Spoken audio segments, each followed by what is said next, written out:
I'm Dr. Teresa Bullard, and this is Mystery Teachings. Can we heal our bodies using pure vibration? Vibrational medicine is a growing field. More people are using emerging technologies based on vibrational energy as ways to diagnose and treat various issues in the bodies. The basic idea behind vibrational medicine is that a healthy body has certain homeostasis, where the vibrations and frequencies within the body are in harmony with each other. The body should be synchronized like a symphony, and that symphony should be harmonious and pleasant. But when disease sets in, it creates disharmony.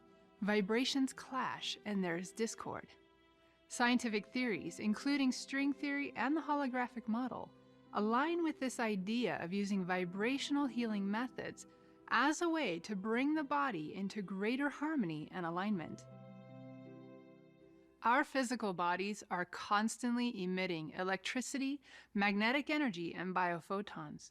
We are electromagnetic beings. We know that our brain creates an electromagnetic field that can be detected with EEG and MEG devices. Interestingly, the heart produces an even larger energy field, with an electric field that is 60 times greater than that of the brain, while the magnetic field is 100 times greater than the brain's. With today's detector sensitivity, the heart field has been measured up to 3 feet or 1 meter out from the body, although it is likely much larger. Today we have new technologies that are gaining popularity in the field of vibrational medicine. There are all kinds of biofeedback machines where we can place our hand on a plate and scan for thermal conductivity, measure heart rate variability, and other frequencies. Measuring these signals can help us to identify inharmonious frequencies in the body. The idea is that we can also treat those disharmonies by feeding in the proper vibrational signals needed to restore the system to homeostasis. Light and color are also used in vibrational medicine. Today, we are seeing more and more therapeutic applications of LEDs and light lasers. Electromagnetic energy, such as ultraviolet, visible, infrared, and other frequencies, affect matter at different scales. Photons generally interact at the atomic level, exciting electrons or even ionizing them out of orbit. Magnetic resonance devices have also been made available. It's interesting that the magnetic field of the heart extends 3 feet in all directions. This is also the range of what we consider to be our personal space within our working aura. The aura is in constant motion and it is flowing not only physical energies like magnetic and electric fields, but also the subtle energies of etheric, the elements, the dimensions, the chakras, and more. The purpose and action of this auric flow is to pull in all the energies from the spiritual realms and from the universe into and through our body. As it moves through us, it then flows out through the toroidal structure of our aura, out into our environment. Anything that is happening within our body, mind, and soul is reflected in our aura. Western medicine focuses primarily on the physical body, as if that's all there is. But in metaphysics, using the tree of life as a map or blueprint, we see that the physical world is the bottom of the tree, receiving all the energies from the Ein Sof, or the source, down through the other 9 sefirot into manifestation in the physical world. Through this, we see that the cause is almost always happening on higher levels of the tree, while the physical manifestation shows the effect. The body is receiving the imbalanced energies from higher levels. It is within our subconscious patterns, our mind, thoughts, emotions, and soul, where the true imbalances are typically rooted. These imbalances affect our choices and actions, thereby getting pulled into the body and then reflected out into the aura. We can read all of these energy systems without the need for vibrational devices. We have been doing this for thousands of years within spiritual traditions. Mystery schools train people to become healers who can sense the subtle energies within the field. Some people are born with such gifts. For example, Edgar Cayce, who was known as the sleeping prophet, would diagnose people's illnesses while in a state of trance. He would then successfully prescribe natural remedies to address the issues. But regardless of whether or not we are born with such gifts turned on, we all have these capabilities, and through proper training, we can turn them on over time. Such traditions have been around for a long time, yet now we also have technologies that we didn't have before. How can these technologies be used, and what are their limits? Dr. Masaru Emoto was very dedicated to the field of vibrational medicine. In his book, Truth of Hado, he writes, "All substances and phenomena have their own unique magnetic resonance. This resonance field is due to what he called Hado. Hado is a Japanese term that relates to the intrinsic vibrational essence. Emoto described Hado as the specific vibrating wave generated by the electrons orbiting the nucleus of an atom. But really, Hado is much more than that, as we'll see." Emoto and his team conducted many studies using magnetic resonance analyzers to identify imbalances within organs and tissues. When a harmful vibrational signal was detected, they would use the device to imprint water with a neutralizing vibration. This imprinted vibrational water was then taken as a homeopathic remedy to neutralize the disharmony in the body. However, Dr. Emoto discovered the state of the practitioner greatly affected the operation of the device and their ability to get consistent results.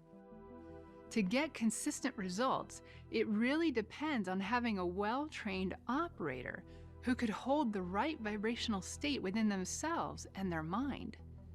Dr. Emoto used water as a medium to show how our vibrational essence impacts materia. He demonstrated this phenomenon with his famous photographs of water crystals that were imprinted with either harmonious or disharmonious energies. Positive thoughts like love generated harmony, while negative thoughts like hate generated disharmony. To Dr. Emoto, these water crystals were a visual display of Hado. Our bodies are 70% water. His work shows that our words, our thoughts, and our emotions have an impact. Dr. Emoto rediscovered this, but it is not actually new. Alchemists have known for ages that the alchemist and their experiment are interconnected. They realized how the vibrational state of the alchemist affects the vibrational state of whatever they are working on. They understood the entangled nature of reality. As an alchemist took any materia, such as water or an herb or a mineral, through the alchemical stages, they understood that everything they did to it, they were also doing to themselves. There is a strong affinity between the alchemist and the object of their experiment, and every process it went through, they didn't see themselves as separate observers. True alchemy is consistent with quantum physics principles such as the observer effect and entanglement. We are all interconnected. The operator, the observer, matters.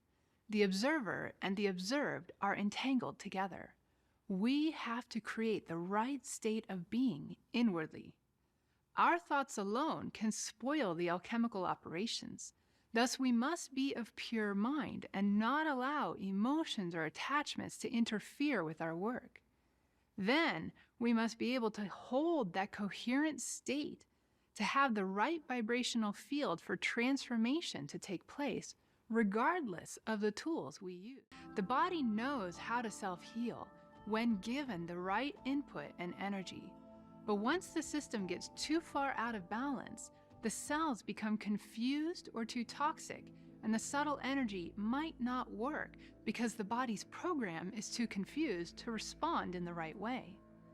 What's more, the cause of the disease or imbalance may be happening at higher levels. We need higher vibrational methods to heal the cause. Thus, we need to treat beyond the physical. A lot of people look to devices or to healers and doctors for a quick fix. They don't want to change anything in their life. They just want the symptoms to go away. They're looking for someone to take away the problem, but they're not taking responsibility. No true healing can happen this way. We can't look for anything outside of us to be our savior or a magic bullet to take away our problems. We must be willing to do the inner work to shift on the inner planes. As the inner, so the outer. Even if our physical symptoms get resolved, if the higher planes haven't been healed, then we will inevitably manifest the same issue again. We must move toward accessing a wider range of frequencies and at higher levels in order to make that lasting shift within the inner plane. What are some ways we can access this wider range of frequencies? As humans, we are comprised of a huge range of frequencies, both physical and spiritual. We are spirit, mind, soul, ether, light, sound, emotion, materia, and more. We are multidimensional and multivibrational beings. Since ancient times, one method for vibrational healing that has been used around the world and across cultures is sound healing. The human auditory system can perceive 10 octaves of sound vibration. That is a large bandwidth, 10 times larger than our visual capacity. Medicine men and women of ancient tribes learned to use instruments as tools to vibrate the body of the person who needed healing into an altered state, hopefully into a more harmonious state. These sound healers needed to be initiated and authorized by the tribal lineage to use the sacred instruments in such a way. And these instruments were created in a very specific and sacred way when they were intended to be used for healing purposes. It was not just about being able to play good music. The healer needed to be trained as a conduit for spirit so that they could deliver the proper vibrations required. They also needed to be able to perceive the energies of the body and soul of that unique individual receiving healing. They also needed to have an intimate relationship with the spirit of the sacred instrument. Rhythmic music and chants can very quickly entrain the brain, harmonizing the hemispheres and shifting us into altered states of consciousness to receive at deeper levels. Sound can also move and shape matter on a molecular level. This has been well demonstrated since at least the 1960s and 70s from the work of Dr. Hans Jenny and those who have followed his research in the field of cymatics. But it was known to the ancients as well. After all, every spiritual tradition around the world has some kind of creation story that involves sound. Different vibrational energies work at different frequency ranges, and these will interact with matter in different scales.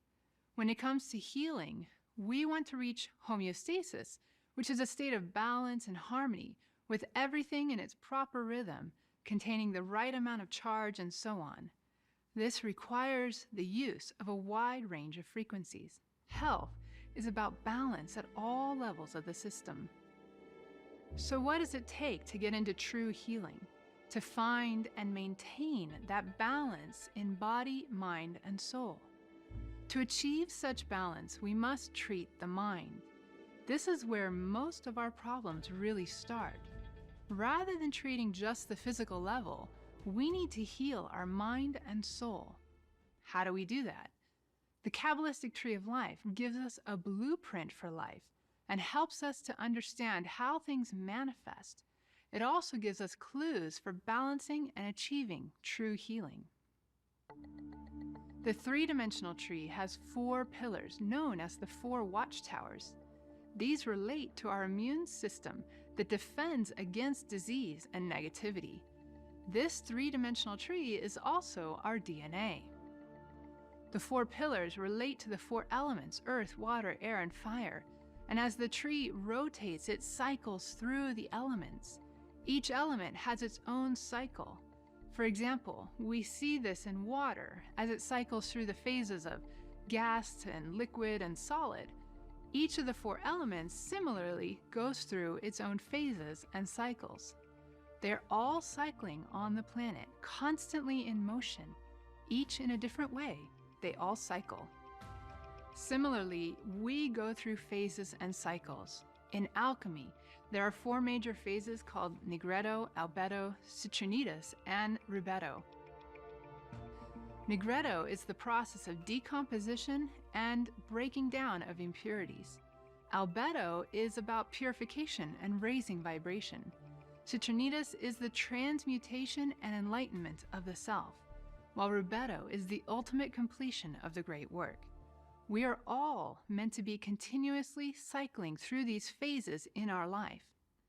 Another issue we face in bringing ourselves and our four pillars and the immune system into balance is that most people are focused solely on the earth pillar and are unaware of the rest. 99% of our attention tends to be on earth, on the physicality of things. We are not taking into account the other elements of our being, and as a result, our pillars aren't balanced. Complete balancing of the four pillars would bring us to a place of consciously using our full brain capacity and DNA potential. In today's world, most people are not even using a fraction of their tree of life. We are only consciously aware of the tip of the iceberg of what is happening around us. We only use maybe 5 to 10% of our DNA to actively code for the proteins that build the body. And we have huge potential within us that is dormant and waiting to be activated. In order to expand into our full potential, we must come into balance with all four pillars. What are these four pillars of our being? Well, earth is our physical life. Water is emotion and intuition. Air is mind and thoughts. Fire is passion, will, and purpose. And in the center of this structure is the middle pillar, the seed of divinity and our direct connection to Source.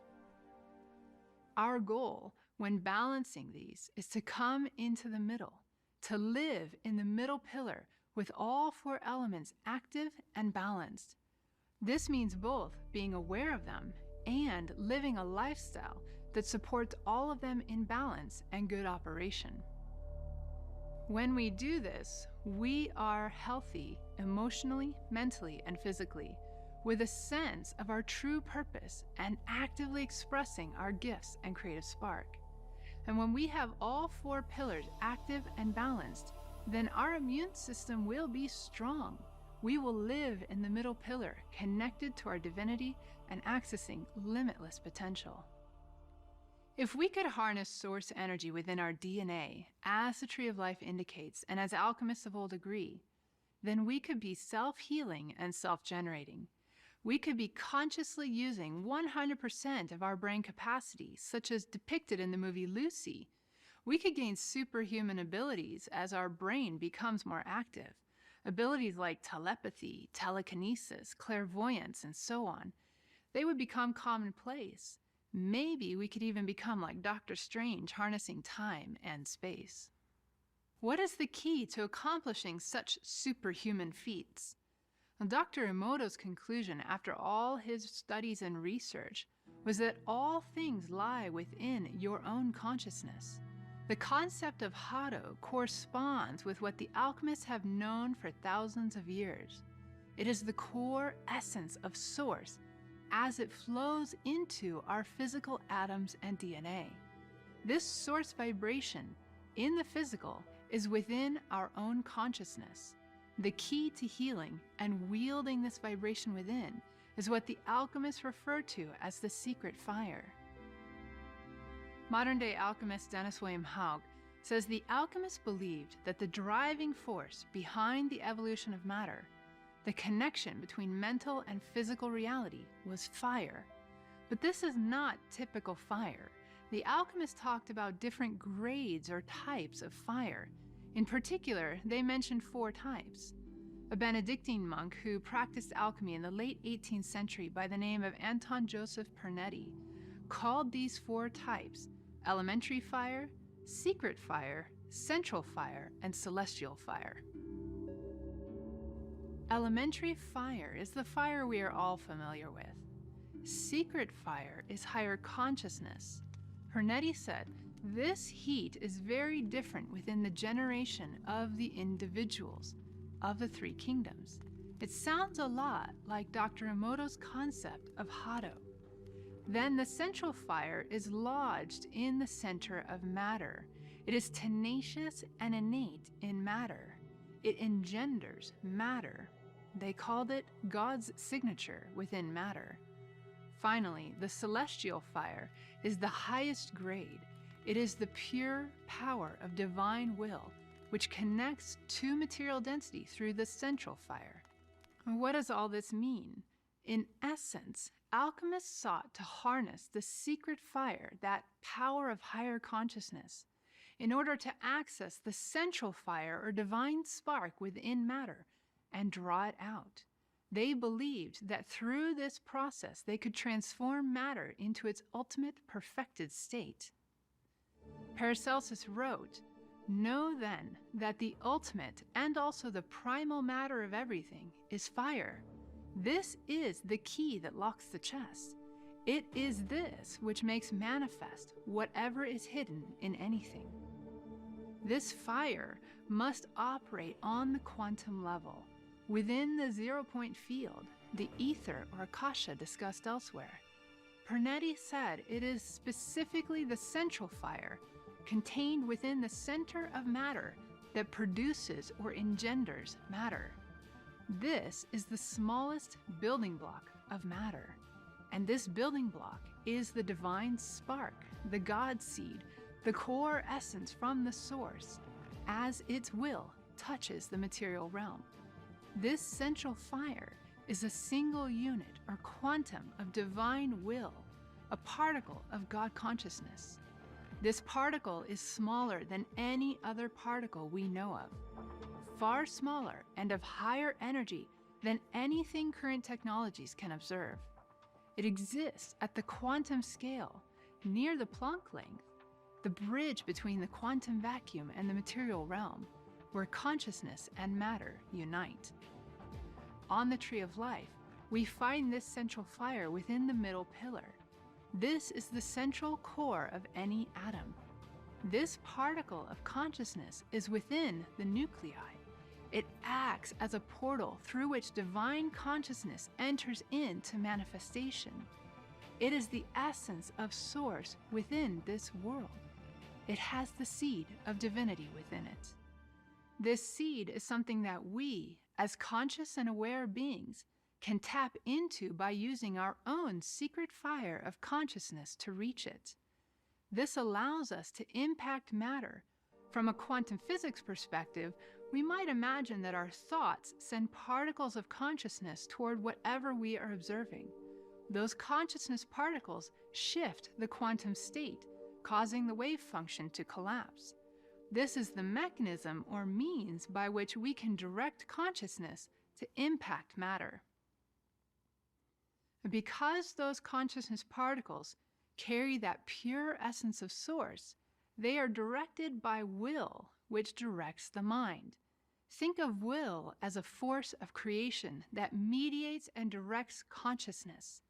It is at this quantum level that pure essence of Source comes together with the pure essence of physical density, thereby changing it to a new vibration and shifting its state. The shift happens when source energy and physical density connect.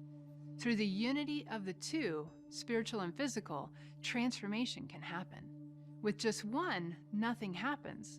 It is through the interaction and union of two different energies that transformation happens. Each brings in a different frequency. Energy from Source is a high vibration frequency. It hits the physical, which is governed by another frequency level, the Fibonacci or golden ratio. When these spiritual and physical frequencies combine, they generate a different frequency altogether. Our task is to come into alignment with the middle pillar, the core of the atom, where the fire of consciousness, the seed of divinity, resides. When we do, it becomes a quantum conscious event that penetrates the entire being. It is a state of pure bliss where the mind is completely empty. The world around feels like it disappears, and we are one with divinity embodied in the flesh. Is such a thing possible? Yes, there are well-documented cases in Tibetan Buddhism, for example, of what they call the Great Perfection or the Rainbow Body. The Rainbow Body is a transition state of transcending the ephemeral into the immortal body of light.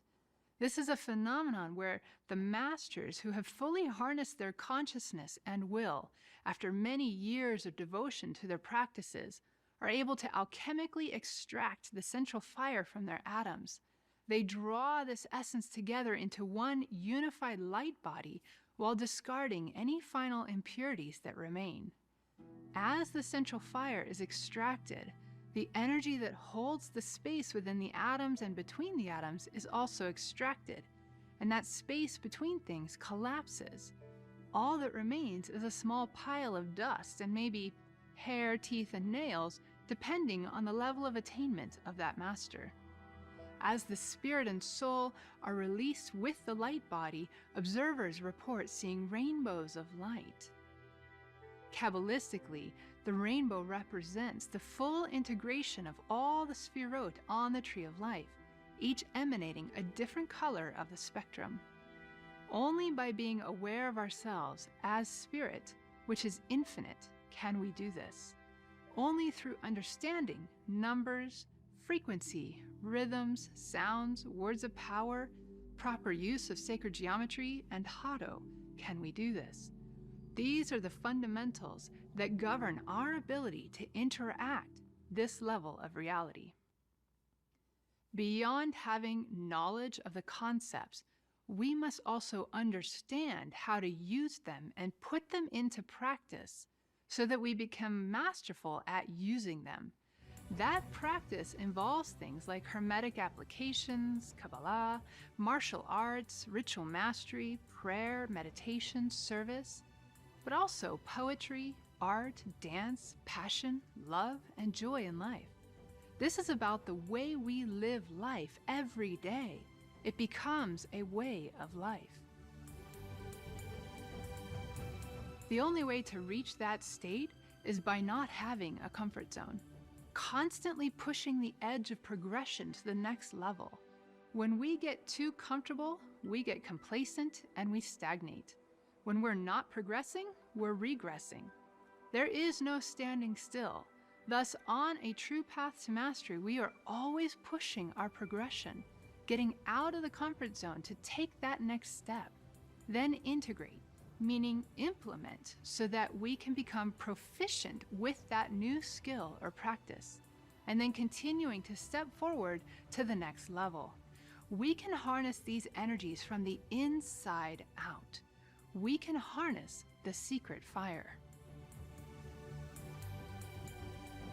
Join me again as we explore the realms of consciousness beyond the hologram. I'm Dr. Teresa Bullard. Thank you for exploring the mysteries of the universe with me in this episode of Mystery Teachings.